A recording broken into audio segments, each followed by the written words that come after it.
Tudo bem, pessoal? Estamos aqui para comentar a prova de literatura da SPM do primeiro semestre de 2009.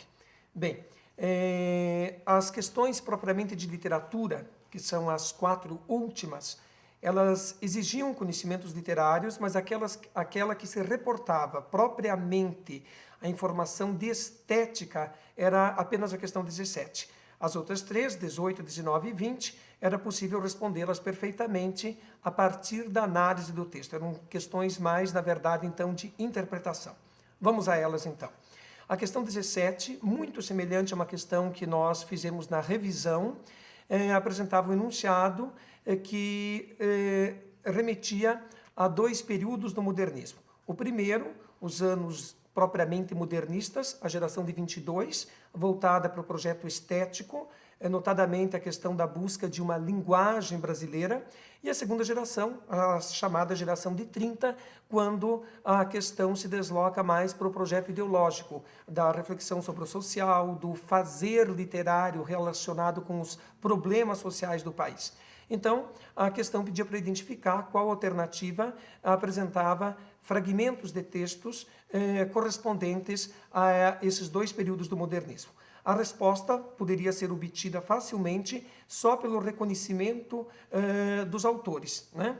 Só a alternativa B apresentava autores distintos da primeira, no caso Manuel Bandeira, e da segunda, o Carlos Drummond de Andrade. De qualquer modo, os fragmentos escolhidos ajudam a esclarecer mais a questão. O fragmento do Bandeira pertence ao poema famoso, Poética, que é uma espécie de profissão de fé dos preceitos estéticos modernistas, visto em aula, e, no caso, o fragmento aborda a crítica à escrita parnasiana, identificada como o lirismo comedido. Já o segundo fragmento, do Carlos Drummond de Andrade, é do poema Política Literária, presente no primeiro livro dele, Alguma Poesia, e diz o seguinte: o poeta municipal discute com o poeta estadual qual deles é capaz de bater o poeta federal. O poeta federal aqui remete ao poeta que vive na capital do país, que no caso, na época, era o Rio de Janeiro. E por trás disso que está colocado a questão do poeta federal estar mais sintonizado com os grandes problemas do mundo, com os problemas políticos, porque o próprio Brasil passava, né? Então o fragmento satiriza a poesia interiorana, provinciana, voltada para coisas muito pessoais, se inscrevendo assim na linha de uma poesia engajada, participativa, que tem a ver com o projeto ideológico que norteia a segunda geração. Depois, a questão 18 apresenta 3 fragmentos do livro de contos do Antônio de Alcântara Machado, escritor da primeira geração modernista brasileira. Embora não identificados, o primeiro fragmento faz parte do conto Gaetaninho e os 2 outros do conto A Sociedade. Então era uma questão fundamentalmente de estilística.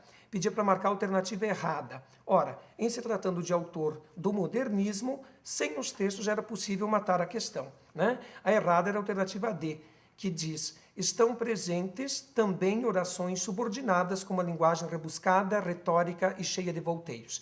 Essa ideia do rebuscamento, do academicismo, remete ao estilo parnasiano, que é aquele contra o qual os modernistas, entre eles o Alcântara Machado, na verdade se insurgem.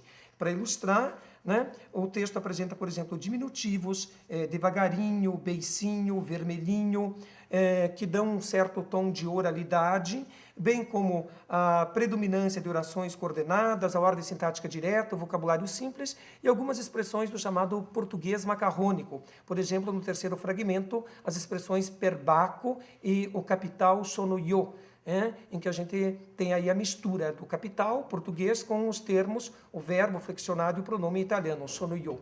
Então, a alternativa errada, a letra D. As outras todas apontam para os elementos de coloquialidade característicos da primeira geração. Na sequência, temos um texto do Paulo Leminski, compositor, poeta, professor de cursinho que foi, curitibano. O texto é um haikai. Que eu me lembre, é a primeira vez que um vestibular coloca um haikai como questão de literatura. Embora as alternativas abordem questões que têm a ver com a estrutura do haikai, a questão poderia ser respondida também pela análise do texto, né? Porque ela remete também a uma questão de interpretação. Então era para marcar a alternativa errada. O haikai diz o seguinte: noite sem sono, o cachorro late, um sonho sem dono. A alternativa errada é a letra C. porque ela fala que no texto a referência à solidão, isso existe, a noite sem sono, só o cachorro latindo, mas depois a segunda parte diz, referencia uma estação do ano. Não, né? Não há nenhuma referência explícita aqui à estação do ano, fala-se da noite. Né? Essa é apenas a referência temporal que existe no texto. Os demais elementos, a brevidade do texto, a estrutura dos 3 versos, no caso com uma métrica aqui 4-5-5 do Haikai, a valorização de uma experiência imediata que leva à reflexão, né? São elementos característicos que podem ser reconhecidos no texto. Então é errada a alternativa C, por falar, repetimos, que o texto remete a uma estação do ano. Não há nenhuma referência específica.